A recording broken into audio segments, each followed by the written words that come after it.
మీరు అడిగేదానికి మరొకసారి మంత్రి గారు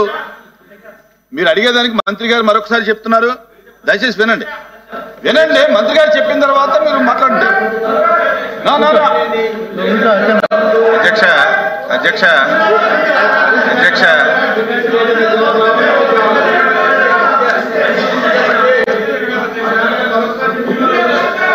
అధ్యక్ష నేను వాళ్ళు అడగకముందే రెస్పాండ్ అయ్యాను. వాళ్ళు అడగకముందే రెస్పాండ్ అయ్యాను. ఈరోజు రెడీగా ఉన్నాము.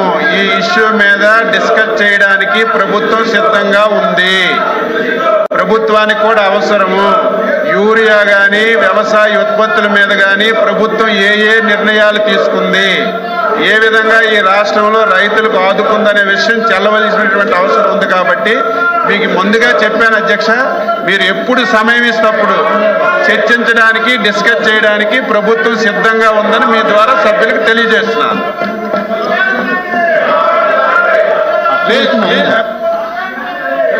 అధ్యక్ష కూర్చోండి, దయచేసి కూర్చోండి. ఇది చాలా అత్యవసరం ఇంపార్టెంట్ అయిన ఇష్యూ అధ్యక్ష.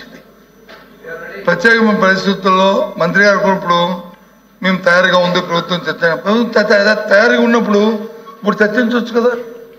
బిజినెస్ అంతా పోస్ట్పోన్ చేసి ఈరోజు చర్చించమని అధ్యక్ష. ఎందుకు మళ్ళీ దానికి రేపు ఎల్లుండు అవతలాడు ఎందుకు అధ్యక్ష?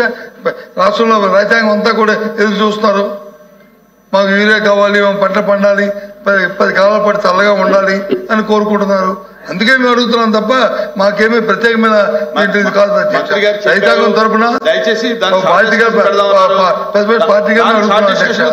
అందుకు మేము మంత్రి గారు కూడా కాదు అధ్యక్ష. మంత్రి గారు చెప్పారు కదా, మేము తయారుగా ఉన్నాము, ప్రభుత్వం తయారుగా ఉందని ఆయన నోడుతుందని చెప్పారు కదా. మా అడుగుతారు అధ్యక్ష. చెప్పండి అధ్యక్ష. మంత్రి గారు బిజినెస్ లో పెడదామండి చెప్పారు కదా. అధ్యక్ష, ఏ రోజు ఎజెండా ఆ రోజు ఇచ్చారు. ఈ రోజు ఎజెండా కూడా ఉంది. నేనేం పారిపోవటం లేదు, ప్రభుత్వం పారిపోవటం. ఈ చర్చ జరగాలి, వాస్తవాలు రాష్ట్ర రైతాంగానికి తెలియజేయాలి. గత ప్రభుత్వాలు ఏం చేశాయి, ఈ ప్రభుత్వం ఏం చేసింది, ఎందుకు ఈ సమస్య వచ్చింది, ఈ సమస్య పరిష్కరించడానికి ప్రభుత్వం ఏ నిర్ణయాలు తీసుకుంది, ఇప్పుడు ఉన్నటువంటి పరిస్థితి ఏంటనేది ఈ రాష్ట్రంలో ఉన్నటువంటి ప్రజలకి రైతాంగానికి తెలియచేయవలసినటువంటి బాధ్యత గల ప్రభుత్వంగా మా మీద ఉంది. మేము సిద్ధంగా ఉన్నాము. ఇది అయిన తర్వాత BSc మీటింగ్ పెడతారు. మీరు సమయం ఇవ్వండి. స్టేట్మెంట్ ఇవ్వమంటే స్టేట్మెంట్ ఇస్తాను. ఒకవేళ డిస్కషన్ పెడితే డిస్కషన్ మీకు సమాధానం చెప్తాను. వాస్తవాలు రైతులకు తెలియచేయాలి. యూరియా సమస్య, యూరియా వాడకం, దాని పరిస్థితులన్నీ రైతులకు అవగాహన కూడా రావాలి. ఈ సభ ద్వారా చెప్తే రైతులకు కనీసం అవగాహన వస్తుందని భావిస్తున్నాను. నేను అన్నింటికీ సిద్ధంగా ఉన్నాను. ఈ సంవత్సరం 14 మాసాలు ఈ రాష్ట్రంలో పంటలకి ధరలు వచ్చేటప్పుడు, ధరలు పడిపోయేటప్పుడు ఈ ప్రభుత్వం ఏ విధంగా ఆదుకుంది, ఎంత సహాయం అన్ని చెప్పడానికి నేను సిద్ధంగా ఉన్నాను. మీరు సమయం కేటాయించమని చెప్తున్నాను. కూర్చోండి ప్లీజ్ కూర్చోండి. అధ్యక్ష, ప్లీజ్ మా సబ్మిషన్ ఏంటంటే రైతాంగం తరఫున ఇంత మా అచ్చెన్నాయుడు గారు మంత్రి గారు వచ్చి మరి సుదీర్ఘమైన అంశాలు చెప్తున్నారు కదా, అదే చెప్పానండి. చర్చలో అదే చెప్పానండి.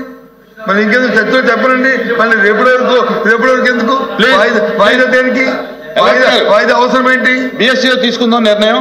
మీరు అడిగిన దానికి మంత్రి గారు కూడా ఒప్పుకున్నారు కనుక.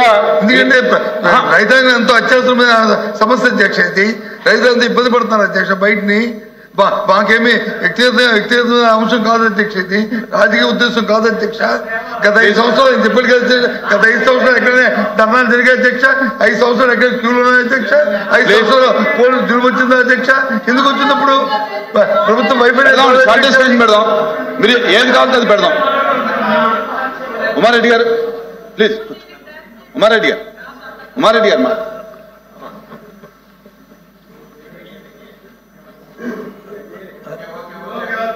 అధ్యక్ష ప్లీజ్ కూర్చోండి, దయచేసి కూర్చోండి సార్. కూర్చోండి. ఎల్ఓపి గారు మీ సభ్యులు కూర్చోబెట్టండి సార్. ప్రత్యేకంగా యూరియా అప్లికేషన్ టు ప్లాంట్ ఇది టైం బౌండ్ అధ్యక్ష. యూరియా తీసుకొచ్చిన తర్వాత దాన్ని వెయ్యాలి ఫలానా రోజులోగా అని అంటే అవును. లేదు లేదు లేదు లేదు పెద్ద నిజం. రేపు మీరు చెప్పేదంతా రేపు డిస్కషన్ చెప్దాం. మీరు రేపు డిస్కషన్ చెప్దాం. ఆ రోజులోగా అప్లై చేస్తేనే దాన్ని ఫుల్ ఫ్లెడ్జ్డ్ ఇది అవును, అడ్వాంటేజ్ ఉంటుంది తప్ప రేపు మాట్లాడదాం. అది నిదానంగా మేము సప్లై చేస్తాము తర్వాత రేపు మాట్లాడదాం దాని మీద. అనే దానికి ప్లీజ్ కూర్చోండి సార్. రైతులు ఆందోళన చేస్తున్నారంటే గతంలో సార్ ఇంకా దీని మీద డిస్కషన్ రేపు మాట్లాడదాం. ఇంత భారీగా రైతులు యూరియా దగ్గర చేయడం డిమాండ్ చేయడం అనేది గతంలో ఎప్పుడు లేదు సార్. ఇవాళ ఎందుకంటే ఏరియా పెరిగింది సార్. రేపు డిస్కషన్ పెడదాం. డిస్కషన్ లో మీరు అంతా మాట్లాడుతురు. మీరు మాట్లాడుతురు. రేపు పొద్దున మాట్లాడుతురు. కూర్చోండి. ఏరియా పెరిగింది. ఇంకా లేదు కూర్చోండి. దయచేసి కూర్చో. ప్లీజ్ కూర్చోండి. ఎల్ఓపి గారు రేపు డిస్కషన్ లో మాట్లాడొచ్చు అన్ని. ప్రభుత్వం ఒప్పుకుంది కదా.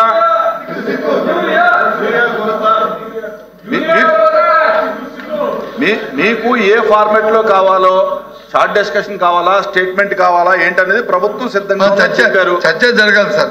చర్చ ఓకే. స్టేట్మెంట్ చెప్తున్నారు కదా. రేపు ఏ రోజు అనేది రేపు మీరు చెప్పండి, దాన్ని బట్టి చేద్దాం. ఓకే కూర్చోండి. ప్లీజ్ కూర్చోండి. మీ సప్లిమెంటరీ అయిందా మీది? ఓకే. నెక్స్ట్ ఎవరు ఉన్నారు సప్లిమెంటరీ? మంత్రి గారు సమాధానం. ధన్యవాదాలు అధ్యక్ష. ముందుగా మొట్టమొదటిసారిగా శాసన మండలికి వచ్చి మొట్టమొదటి ప్రశ్న అడిగిన గ్రీష్మ గారిని అభినందిస్తున్నాను. అది కూడా ఆరోగ్యం మీద, ప్రజా ఆరోగ్యం మీద వారికి ఉన్న చిత్తశుద్ధి తెలియజేస్తున్న అధ్యక్ష. గతంలో కొత్తగా ఇప్పుడు ఒక 100 PSCలు మంజూరు చేయడం జరిగింది అధ్యక్ష. గతంలో 2021 సంవత్సరంలో, తర్వాత 22 సంవత్సరంలో కూడా వీటిని జీవోలు ఇచ్చారు, అడ్మినిస్ట్రేటివ్ శాంక్షన్ ఇచ్చారు. చేయాలి చెల్లికి పెళ్లి మళ్ళీ అన్న చందంగా. కానీ నిధులు మాత్రం మంజూరు చేయలేదు అధ్యక్ష.